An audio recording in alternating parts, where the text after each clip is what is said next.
Good evening, folks. Tonight I want to talk about something I'm going to call the value of benefits. Benefits, don't we all want benefits of some sort, right? In sales, if you've heard anybody talk about sales, there are features and benefits. That's what gets talked about, right? You have to find out what it is that somebody wants, like deep down, right? And we talked about this before in something I call the continuum of advancement, sort of that why factor, right? Why is it that somebody wants something? Why do we want money? Why do we want to lose weight? Why do we want this? Why do we want that? It's that benefit, that deep down benefit. Now, some of you know that I'm involved with the Toastmasters organization. I love it. I've been in it for a number of years. It's benefited me greatly. It's taken me from the situation of a guy who would go into an anxiety attack in a public setting, in a public speaking setting, and not be able to function. I mean, physically shut down, right? To now when I'm able to do that. I'm able to talk in front of a stadium or an auditorium, for example. Toastmasters runs as a voluntary organization. There's no specific teacher, there's no trainer, everybody's working at their own pace. And what happens is people who have a little bit more experience normally volunteer for positions to train others in the different roles. So I'm performing that this year, and I'm training for sort of the membership responsibility. Each club has an executive, and this particular position is called the Vice President of Membership. And the purpose of this position is to take care of, to find out the wants and so on of new people coming in, and to help people to have it continue to be of value, right? Take care of the members, in other words. And they have this. For the training, they have a set training syllabus, which is about 30 pages long to do the training. And in there, what it talks a lot about is roles and responsibilities. Roles and responsibilities. But what I've noticed in Toastmasters, and in a lot of organized voluntary organizations, is if you put your hand up, there's 25 takers, right? It's okay, well, you'll volunteer, we got a job for you. You know, so what happens is people get overloaded. People who don't know how to say no, they get overloaded by responsibilities, and then they vamoose, they get the hell out of there, right? So, and that's a big problem, because a lot of times, because it's all voluntary and everybody's kind of amateurs, a lot of times things fall through the cracks, and we fail to ask why people are there. Now, it's interesting, actually. It's a very well put together program for the most part. And I'm a recent discoverer of the mission statement of a Toastmasters club. I'll read it off to you, and there's something very interesting to learn here. Not just about, this isn't a talk about Toastmasters, by the way. I'm using this as an example that can be used anywhere in life, right? Because it has to do with what each and every one of us wants. Not specifically this, but it's about discerning what we want in some ways, right? So anyways, the purpose of a Toastmasters club is to provide a supportive and positive learning experience in which members are empowered to develop communication and leadership skills. Now here's the key, not done yet.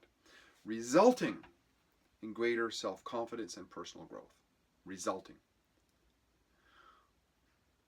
So in spite of what people say, the real mission of a Toastmasters club is to build people with greater self-confidence and personal growth. If it wasn't, it would have said that people, members are empowered to develop communication, leadership skills, so that they could be the next Tony Robbins, or so that they could be the next Zig Ziglar, or so they could take on, industry as leaders and so on. It's not saying that. No, it's saying that it's so that. So basically, the communication, leadership skills are tools to use to get the results of confidence and personal growth. Now, what's interesting about that is I've done a number of these trainings, and I've deliberately, over the last couple of years, and I've deliberately made the point of, before the event starts, I ask people very specifically, not this event, but you think back to when you first walked in that door of a Toastmasters club, or you first said yes to somebody who invited you, whatever it was. Why was that? And I've asked, by now, well in excess of 50 people. In fact, I did it again today. and just give you a sampling of what people said. Out of about 6 people that I asked, there was confidence came up, confidence again, curiosity, getting over fear, gaining an edge, and excelling. Right? Notice something there. Not one of them said that it was for public speaking or leadership. Ostensibly, that's what Toastmasters is all about. That's what people think it is. But when you ask them, that's not why they came here. In fact, out of the about 50 people I've asked, I think 2 have ever said communication skills, and 0 have ever said leadership skills. 0. Isn't this interesting? They got this right from the get-go. That is to create greater self-confidence and personal growth, and that's what people are telling us. Now, I've asked people before in these training sessions. So say I was training today for Vice President of Membership. So then I said to people, not in this particular case, but other cases, how many people joined Toastmasters to become a Vice President of Membership? Silence. Nobody did.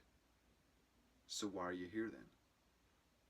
Because I was in it for so long and felt kind of duty and so on, right? But we sometimes forget in what we do in life, what's in it for us, right?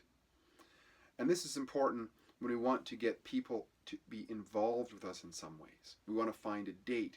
We want to sell our car. We want to get a new job. How often do people, when they want to get a job, start talking about how they want to get a job? They send out a resume about them. What's that got to do with the needs, potential needs of who you're going to serve, right? What is the benefit? Sending out a feature sheet, that's it. What are the benefits? What is the benefit for somebody to date you? Are these things asked? But it's got to be important. And what I noticed in here, it's a common, I don't fault people for it, but it's very common to get caught up in the idea of that we have to do this, and it's this feature, and that feature, and I have this duty, and I got to do that. But we're not thinking about the benefit of the activity to us, but also we're not thinking about the benefit of the activity or what we're doing for the other person. So there's one thing, what I told people today, look, if you're going to write down one word, write that word benefit down. And what was interesting here, and this really blew me away, honestly, seriously, it takes a bit to blow me away. But this really did, because I went through this, and quite frankly, a lot of it is a little bit repetitive. But there was one line in here which I was amazed by. I was amazed by this. Because it was talking about these roles that we do. And one of the things that is a suggestion in here for the membership guy to do, right? We're talking to guests. Imagine you're in a room of a club and there's a guest showing up. The guest is all nervous. The guest doesn't know what to expect. Well, here's what you're supposed to do as the membership person, okay? Meet with the guest and answer questions and explain the what of Toastmasters. The benefits of Toastmasters. The benefits. Not the duties, not the roles, not anything. So my question to everybody there was, what is that benefit? Why do we have to be ever any different than the person than when we just walked in? We all have it. In fact, I asked people, because the idea is we all get this idea, this virtue signaling that we're here to help others and help others and help others ad nauseum, right? But I asked people when they told me what they wanted. I asked somebody over here, okay, you said you wanted confidence when you came in. Was it confidence for that person over there? Or was it confidence for you? And I went around the room and I asked the same question of everybody. You know what? Hey, this might be surprising, but I don't think it is. Everybody realized that they were selfishly there for themselves. Nothing wrong with that. Nothing wrong with that. But if we want people to get involved with us, we might be over here and they might be over there. Somehow we got to get our benefits aligned. Otherwise, it's not sustainable, right? We have to be able to fulfill the desires. We've got to be able to put the benefits out there and have them meaningful for the person involved with us. And we got to fulfill ours too. Otherwise, somebody's going to get the hell out of there. And this is what happens in relationships a lot, right? This is relationships 101. We got to be a benefit to those that we're with. And at the same time, in our activities, there has to be benefit in it for us. We've all known, most of us have known what it's like to be just a complete giver to a relationship. On, right? Oh, it feels, unless it's a baby, which we understand, or somebody's handicapped or something like that. But otherwise, it's a real drag, isn't it? So we got to look out for ourselves. And in the process, if we want people to be involved with us in some way, we got to find ways to drill down and find out what they want. I'll tell you a story. I won't name names here or anything, but this was how I kind of summed this up in terms of how this can work. And it had a lot to do with how I got involved with Toastmasters. When I first came to the Saskatoon area back in about 2010, I actually visited a Toastmasters club. I won't mention the name, but it wasn't interesting to me at all. It was boring, quite frankly. It was poorly organized. It was inefficient. And then I was involved with this thing that was a discussion group. It was a couple of us getting together. And then for one freak reason, I'm not sure why, there was about 10 people showed up because a couple people brought friends. And I was supposed to give a presentation that night. I didn't have any public speaking situation. I talked about this at the very beginning of this presentation that I could shut down, right? And all these eyeballs were looking at me. I was at the end of the table. And I froze. And even if I tried to compose myself when I did, my notes, blurry, couldn't see them.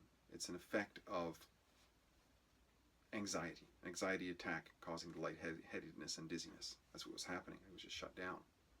And it was a complete disaster. After that happened, a friend of mine who was in just joined a Toastmasters club, she said, look, take this number of this gal. Give her a call. She's in this other club. She'll help you out. So I called that number, left a message. This lady got back to me. Very pleasant lady. She was patient with me. She listened to my concern. She spent time with me on the phone. And then she said, you know what? Come down to the club next Wednesday. I'll have an information package there ready for you that will have more information. You can take at your leisure and read about it. And you can have a look at what we do. You make the choice. No pressure. What was I going to do? I did, of course. And there she was. She actually called me the night before to make sure that I remembered. I went down to the club. There she was in the door. Outstretched hand, smile on her face, the guest package in the other hand. She walked with me, sat me down. She sat beside me. She gave me a glass of water. And through the whole meeting, she explained little by little what was going on. During the break, she took me around and she introduced me to all the people. She told them my name, shook hands with all those people. At the end of the meeting, she stayed around and answered all of my questions that I had. And you know what? She said, you're welcome to come back to our club and visit again. I did, and I joined. But that was an example. She listened to me. She talked to me. She tried to figure out what it is that I wanted. And she showed me the match for what I wanted in there. And can't we learn so much from there about so much in life about getting along with people? If you remember that one word, benefits. What's in it for them? And if we can serve that, we're on the way to a successful relationship. Just remember, we have to make sure that our benefits are looked after as well. See you again. Great chatting. Talking soon. Bye for now.